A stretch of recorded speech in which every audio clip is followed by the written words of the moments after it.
Eh bien, le bonjour, alors aujourd'hui on se retrouve dans une nouvelle vidéo où on va découvrir un nouveau style. Donc avec moi vous avez déjà découvert le raw style, la Russian art bass et l'acidcore. Et aujourd'hui on va découvrir le neurofunk.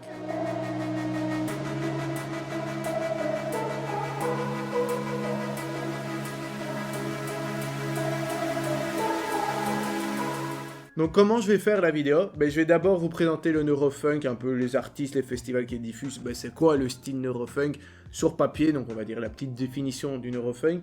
Et après je vous présenterai sur mon logiciel de musique comment faire une musique basique, je dis bien c'est pas une musique complète, c'est une musique basique du neurofunk. Et pour ceux qui le désirent, il y aura le FLP dans la description. Du coup le FLP c'est quoi? C'est le fichier de mon programme de musique, comme ça s'il y en a qui veulent le réutiliser, ils pourront.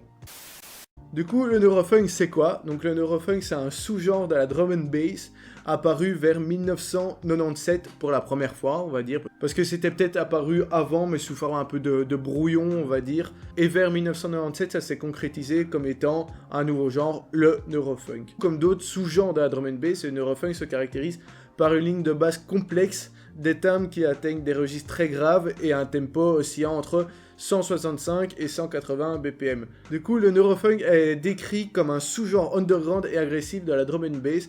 Pourquoi sous-genre? Parce que ça reprend les caractéristiques de base de la drum and bass. Donc ça, c'était, on va dire, la définition du neurofunk selon Wikipédia. Du coup, il y a d'autres infos aussi sur le neurofunk, comme quoi le neurofunk, ce sont des éléments tech-step du jazz et du funk, parce que funk pour neurofunk, enfin, vous vous rendez bien compte. Et le terme est utilisé pour la première fois par le critique musical Simon Reynolds. Le style de post-tech-step que j'appelle neurofunk, une production clinique et obsessionnelle nuancée de drones ambiants, prémonitoires, de sons électroniques, ça et là et des beats en deux temps, haletant et curieusement inhibé. Le neurofunk est l'aboutissement sans amusement de la stratégie de résistance culturelle de la jungle. Plongez dans le phobique et vous faites de la crainte votre élément. Du coup, le neurofunk, c'est une musique qui te met un peu sous forme de stress, en pression, et c'est ça que les gens aiment bien, et du coup, c'est ça le style neurofunk, c'est de te sentir un peu oppressé comme ça. Et voilà, ça c'est, on va dire, la caractéristique principale du neurofunk. Alors, où est-ce qu'on peut entendre le neurofunk? Parce que vu que c'est underground, c'est pas super commercial, il n'y a pas beaucoup d'endroits qu'on peut l'entendre. En Belgique, on a de la chance parce qu'on a un festival qui s'appelle La Rampage. C'est un festival de drum and bass. Et là, bien sûr, vous entendrez de la neurofunk. Et c'est un festival vraiment très connu dans le milieu de la drum and bass. Mais il n'y a pas que là que vous pouvez l'entendre. Vous pouvez aussi l'entendre dans des rave parties. Je sais pas si vous voyez c'est quoi, des rave parties. C'est un peu des soirées qui sont pas permises, qui sont souvent dans des bunkers, la police arrive à la fin assez souvent. Et là-dedans, vous pouvez entendre ce genre de musique, parce que dans les rave parties, on entend beaucoup de styles de musique underground. Et vu que le neurofunk en fait partie, voilà, là, vous pourrez l'entendre. Du coup, il y a plusieurs artistes qui utilisent ce genre encore maintenant. Du coup, par exemple, il y a Noisia, qui est un bon groupe bien connu aussi. Il y a Black Sun Empire, il y a Teddy Killers, il y en a encore plein d'autres. Mais ici, je vais vous mettre un petit compilé de toutes les musiques bien connues qu'il y a du neurofunk, pour que vous ayez bien en tête ce que ça donne musicalement en parlant.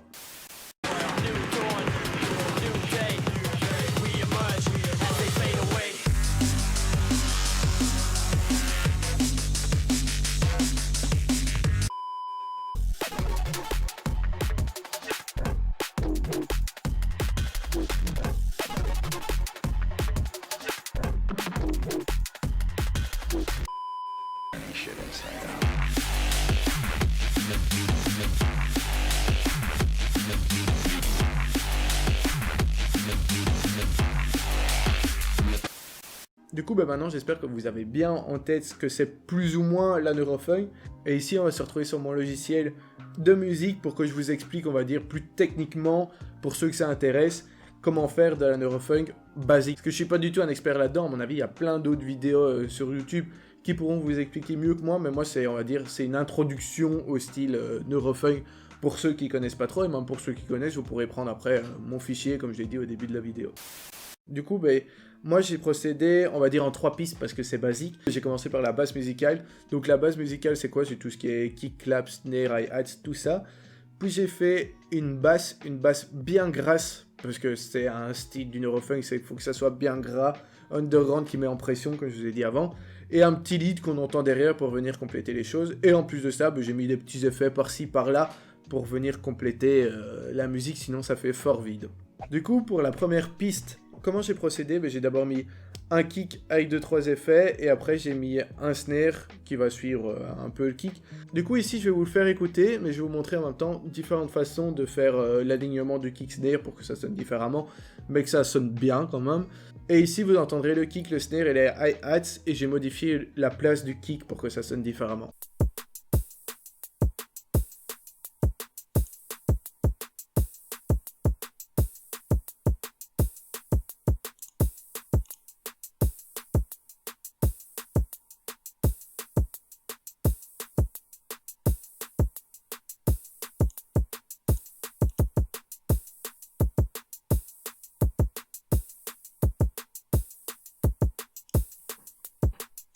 Du coup, ben voilà pour la base musicale.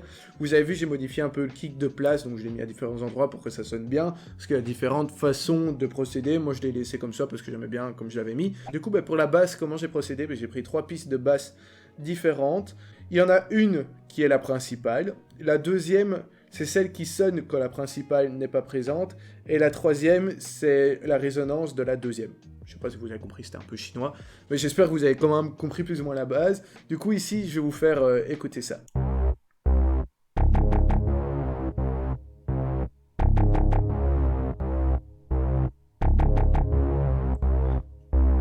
Voilà pour la basse. Et pour le lead, ben, j'ai fait quelque chose de tout simple. J'ai pris un synthé qui répète 2 notes, comme ça, sur la longueur, mais c'est un synthé un peu dark qui met sous pression, ben, comme on a vu dans la définition.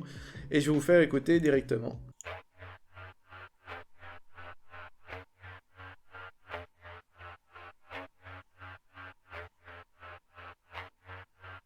Sur le lead, j'ai ajouté comme effet de la reverb et un effet kickstart. Donc c'est l'effet de Nicky Romero qui fait un peu un sidechain chelou et c'est pour ça que ça s'entend différemment. Ça fait 2, 2, 2.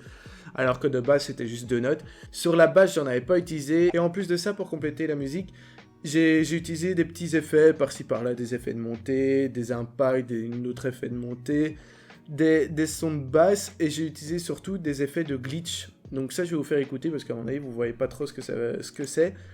Du coup, j'en ai utilisé 2. Voici le premier.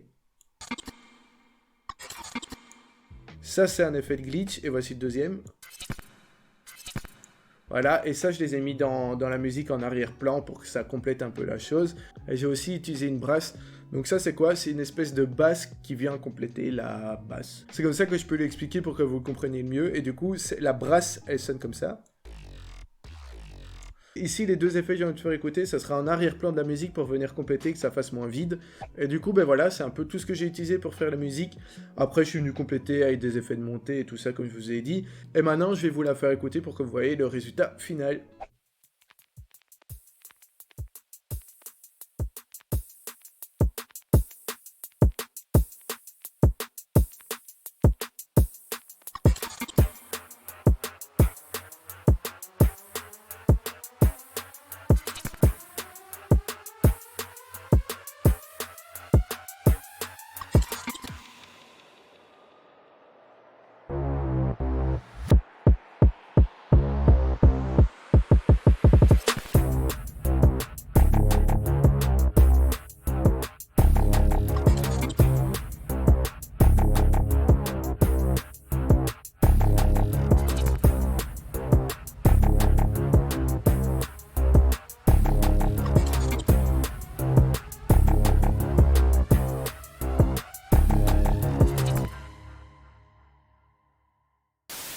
Et bien voilà, la vidéo sur le neurofunk est finie. J'espère que je vous aurai fait découvrir un style que vous ne connaissiez pas. Et si vous le connaissiez, j'espère que je vous aurai appris des nouveaux trucs que vous ne saviez pas encore. En attendant, n'oubliez pas de vous abonner. C'est juste là, c'est gratuit, ça prend 2 secondes. Le petit like aussi, ça prend 2 secondes également et ça fait toujours plaisir. Et en attendant, moi je vous dis bisous les copains!